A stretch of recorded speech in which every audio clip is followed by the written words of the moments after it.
All right, morning of day 2. The evening was a little, we told you about yesterday. Yesterday was a little crazy. The evening was really punctuated by a lot of mosquitoes, like a ton of mosquitoes in this place.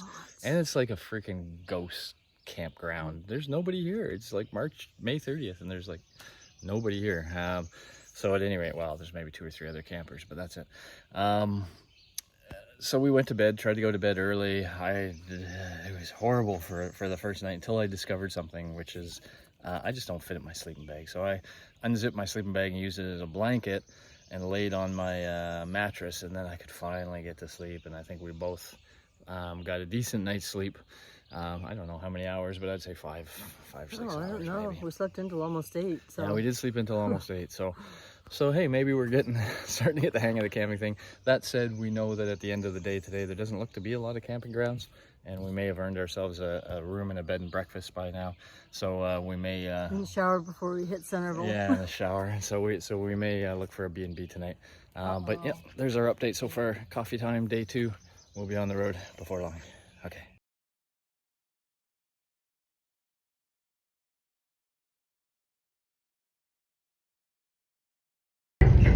Series, you're on camera. So we are on our way from New York to Vermont on this fine ferry that we just kind of rode onto without even knowing we were going to ride onto it. And as you can see, it's popular with motorcycles. Goodbye, New York. Hello, Bob. Bob Beast of Burden. And this is now Sally. Figured out. Bob and Sally. That is Vermont, and there should be some beautiful, beautiful footage from there. Alrighty, so we're at a little past noon. We are now in Vermont, and thanks to the issues we had last night, we didn't get things charged as much as we would like to, and so I wasn't able to really shoot any GoPro footage until we stopped at a coffee shop this morning. And it's heaven to motorcycles when you go into a coffee shop and there's like outlets everywhere, and this one had outlets everywhere. So we plugged in all our devices. Maybe I'll show you all the devices we need to keep charged once we're settled somewhere. But we're back on the road, and we started riding into these mountains, and I realized, oh, the GoPro's not on. So we just put it on. Look at that mountain up to the right, beautiful. The roads in Vermont have been gorgeous, yeah, it's been really great. I will have a confession of a sort, though. Very early on today, we took a bit of a ride in New York, and we ended up on a ferry, which was beautiful. The ferry brought us to Vermont. Bunch of motorcycles on it. Not too long after leaving the ferry, we weren't sure which way to go. We parked the bikes right on a road that had a very tricky shoulder, and when we were launching again, my tire went over the shoulder, and I had to fight with it a little bit, but I lost the fight and I laid it down. So first drop of the bike for this trip, a little bit of road rash on the side case. But as often happens when you're in trouble, Suze and I were having trouble lifting the bike up. I think we would have gotten it, but a local came by, older gentleman, asked if we needed a hand. I took him up on the offer, and with the 3 of us we had it up easily after removing some gear. And so thanks to that gentleman, we were on our way again. It did result in my key getting bent, which has required a little bit of problem solving on our part, and how to straighten metal when all you have are things like gas pumps available. But I managed to straighten it up enough so that it's usable, and we're on our way. Hey, this is going to be another one of those sort of motorcycle tip videos. This is my tank bag, and the tank bag, like we're in a restaurant right now, anything valuable goes in the tank bag goes with me into the restaurant. I like to call it my purse. One of the things that's always in the tank bag, thanks to a friend named Sal, who we rode with, is a visor for, a nice cloth for cleaning the visor, and a little bit of cleaner. And here made in a place like this where we're riding, there's bugs everywhere, and it's amazing how soon your visor gets covered with bugs. So having this ready, so at any point you can take out, do a few quick squirts, wipe it down, it makes your trip a whole lot better. So that's my tip for you today. Just a taste of the roads we're getting in Vermont. Beautiful tree lined. Earlier there were a lot of farm kind of rolling hills. It was beautiful. There's a lot of motorcycles in these parts. We see why. In fact, Susan and I were just saying to each other that we could easily imagine coming from Toronto down to this region and spending like a week just riding these roads, because there's some amazing roads up here.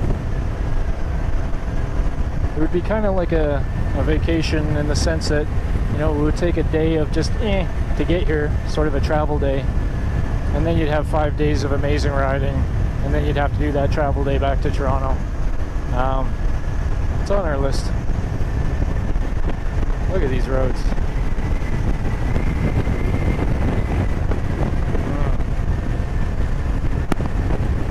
Nice little brook beside us there.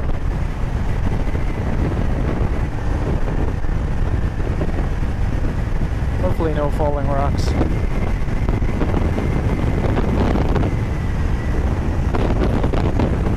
Going up.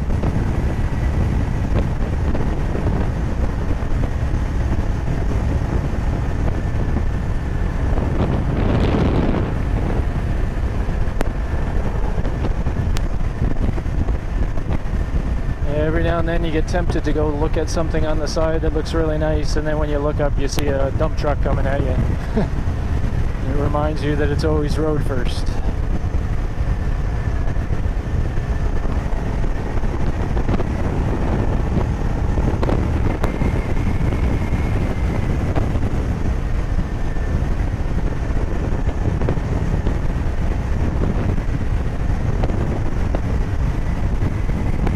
So as we admire these roads a little bit, I'll also let you know, Susan and I have come up with a game plan for tonight. We're going to do an Airbnb in a place called Lovell, Maine. It's still going to give us a long ride to try to get to Sue's mom's place tomorrow night. But we figured after 2 nights of camping and all the mosquitoes, we deserve an Airbnb tonight. And it'll also be a chance to, again, charge all of our devices right up, and maybe get some the videos off of this camera, because the card's probably getting pretty full. And with any luck, maybe I can produce another episode that highlights some of these. But we'll see how it works out, and we'll go from there. So Susan and I just seem to have run into some really major twisties. I think we're going up a mountain. Or I don't know, but we're going left and then right. And we had one hairpin. I wish I had the camera going for our first hairpin of the trip.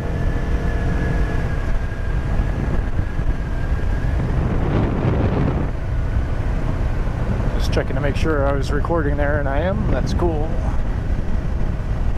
Yeah, look at this.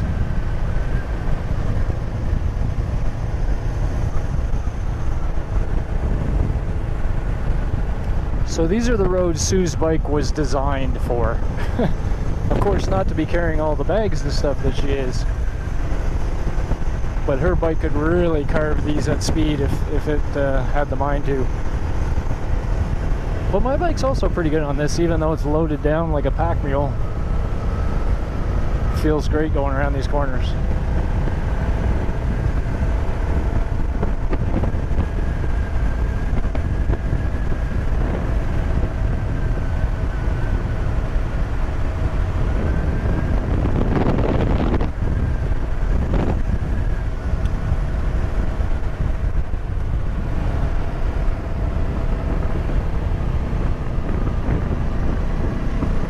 Weird thing about these corners when you're riding them in a place you've never ridden before is you're never really sure how long they're going to go on and how sharp they're going to get.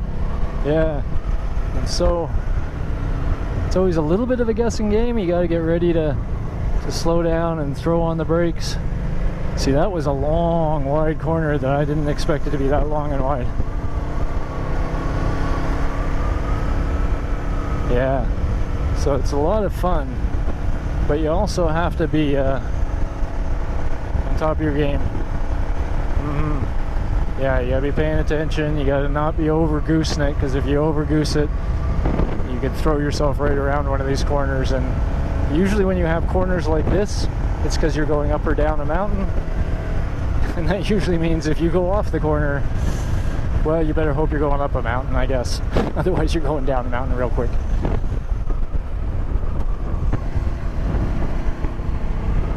Oh, my goodness.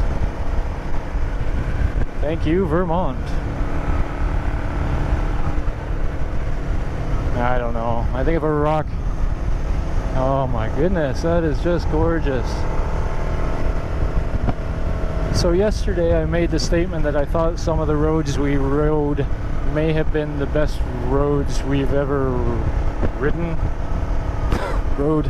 Anyway, I don't know anymore.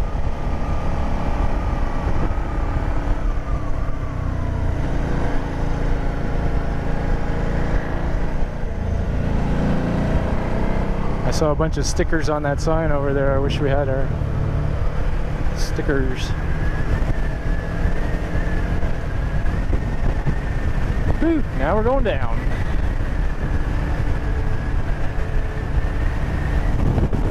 What is this road? It's the 17.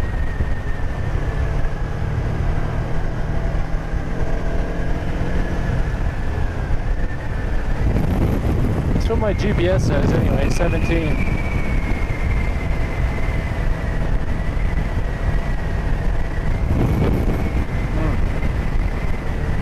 If you're ever coming to Vermont to ride, track this road down.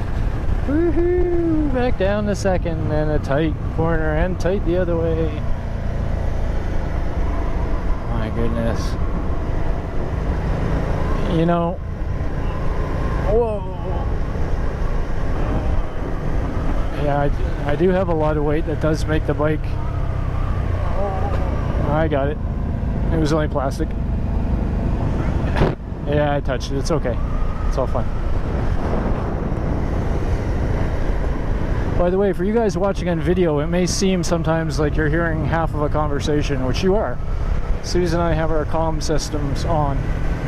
So, for example, she just warned me about that plastic bottle on the road, but I got it. So be it.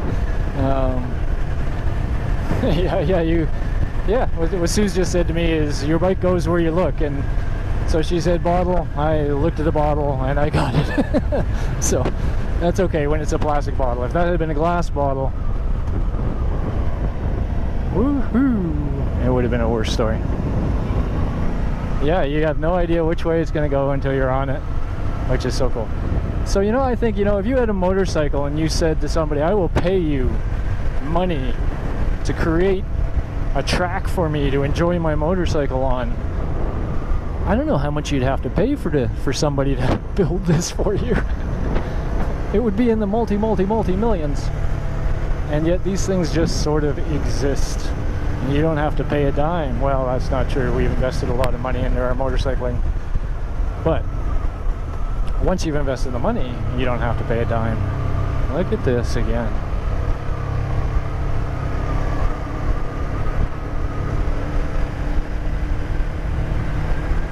So what this reminds me of is Susan and I a while back with our two pups, Lola and Layla, when we still had them, we went to Tennessee.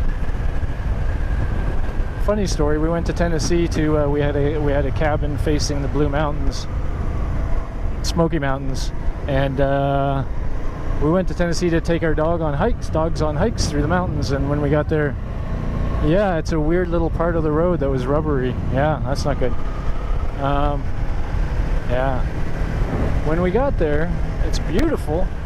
So the first thought we had is, holy crow, all these roads, and there's roads just like this. And we had our car, our SUV, and we kept saying, oh my goodness, I wish we had our motorcycles. And now we're getting it here in Vermont. But the other funny story is when we got there, it turns out they do not let the dogs go on the hiking trails because people let the dogs off leash, and there's bears, and the dogs pester the bears, and bad things happen. And so we couldn't bring our dogs on the hiking trails, other than ones, unofficial ones that we kind of found. But the funny thing about Tennessee, oh, hang on, another tight one maybe, is that they do let dogs in moonshine tasting events that they have. And they let them in restaurants. And so we spent a lot of time with our dogs in towns doing fun stuff instead of in the hiking trails. But that's on our list too. We want to get back to Tennessee and enjoy some of those roads. In the meantime, I'm just going to shut up and enjoy this. I'm going to turn off the video. You get the idea. Alrighty, that's it for now.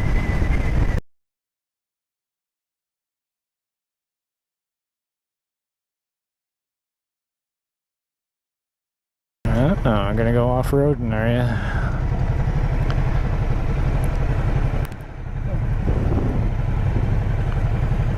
So our Airbnb that we booked tonight has about a mile of this sort of that we just went on. Surface, I think. Hard packed dirt.